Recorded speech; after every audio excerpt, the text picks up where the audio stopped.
Hello everyone, this is Sanjana from SAN English Academy. இன்னைக்கான வீடியோல UGTRB previous year question paper analysis பார்த்துட்டு வரோம். அதுல இன்னைக்கு question number 37 ஓட analysis பார்க்கிறோம். இது இந்த question paper D series. உங்ககிட்ட வேற question paper இருந்தா question number மட்டும் change ஆகும். இதுக்கு முன்னாடி இருக்கிற questions ஓட analysis நம்ம ஆல்ரெடி அப்லோட் பண்ணியிருக்கோம். பார்க்காதவங்களுக்காக டிஸ்கிரிப்ஷன்ல லிங்க் இருக்கும், வேணுன்றவங்க செக் பண்ணிக்கலாம். So, question number 37. Bacon says some books are to be tasted, others to be swallowed, and some few to be chewed and digested. What does Bacon mean by and some few to be chewed and digested? இந்த question டைரக்டா கேட்டிருக்காங்க. UGTRB இங்கிலீஷ்ல இருக்க Francis பேக்கனோட of ஸ்டடீஸ்ல இருந்து கேட்ட ஒரு question இது இந்த எஸ்ஏல ஒரு இம்பார்ட்டன்டான கோட்டுமே கூட. So, இதுல என்ன கேட்டிருக்காங்கன்னா, இதோட ஆப்ஷன்ஸ் பார்க்கிறோம். Some books are to be read only in parts. Second option, a few books are to be swallowed. Third option, some books should be read wholly and with diligence and attention. Option D, some books are to be read wholly.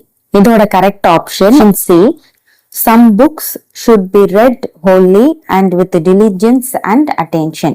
So, ஏன் option C correct அப்படின்னு சொன்னா, கேட்ட கேள்வி what does Bacon mean by some few to be chewed and digested?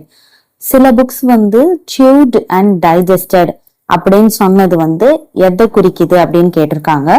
So option சில தான் என்ன கொடுத்திருக்காங்க, கோட்டோட exact meaning இருக்கு.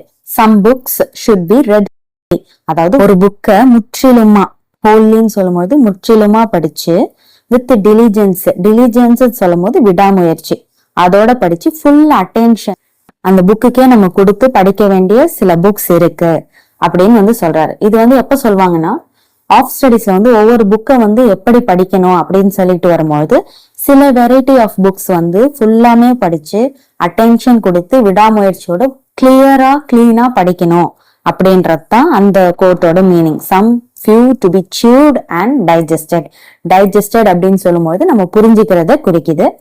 ஏன் option A, B and D தப்பு அப்படின்னா, option A some books are to be read only in parts அப்படின்னு சொன்னது இந்த கோட்டுக்கு பொருந்தாது. அது ஃபர்ஸ்ட் இருக்கு இல்லைங்களா, some books are to be tasted அப்படின்னு கொடுத்திருக்காங்க இல்லைங்களா, அதோட மீனிங் தான் books are to be read only in parts. சில புக்ஸ் சில பார்ட்ஸ் மட்டும் படிச்சா போதும், மொத்தமா படிக்கணும்னு அவசியம் இல்லை. Second option a few books are to be swallowed, அது இந்த கோட்ல இருக்கிறதே கொடுத்திருக்காங்க. others to be swallowed and some to be chewed and digested. அந்த others to be swallowed அப்படின்றது தான் அந்த ஆப்ஷன் B ல கொடுத்திருக்காங்க. ஆனா அவங்க கேட்டது some few to be chewed and digested ஓட மீனிங் என்ன அப்படின்னு சொல்லி அதுதான் இந்த C ஆப்ஷன்ல கொடுத்திருக்காங்க. அண்ட் டீல பார்த்தோம்னா some books are to be read wholly, அதாவது அதோட பாதி ஆன்சர் மட்டும் தான் கொடுத்திருக்காங்க. And with diligence and attention நம்ம சொல்லியே ஆகணும், ஏன்னா அங்க some few to be chewed and digested கொஸ்டின்ல கேட்டிருக்காங்க. ஸோ அதனால ஆப்ஷன் சி தான் correct. Bacon says some books are to be tasted, others to be swallowed, and some few to be chewed and digested. What does Bacon mean by and some few to be chewed and digested? இதோட correct option C, some books should be read wholly and with diligence and attention. So of studies பேக்கனோட essay கலெக்ஷன்ல இம்பார்ட்டன்டான ஒரு S A. Overall அவரோட கலெக்ஷனை பார்த்தா 58 essays இருக்கும். அதை நிறைய இயர்ஸ்ல பப்ளிஷ் பண்ணியிருப்பாங்க. ஸோ இதுதான் இந்த கொஸ்டினோட அனாலிசிஸ். இந்த கொஸ்டினோட அனாலிசிஸ் உங்களுக்கு எந்த அளவுக்கு யூஸ்ஃபுல்லா இருந்தது அப்படின்றது உங்களோட கமெண்ட் செக்ஷன்ல சொல்லுங்க. நம்ம சேனலுக்கு சப்போர்ட் பண்ணுங்க. தேங்க்ஸ் ஃபார் வாட்சிங் த வீடியோ.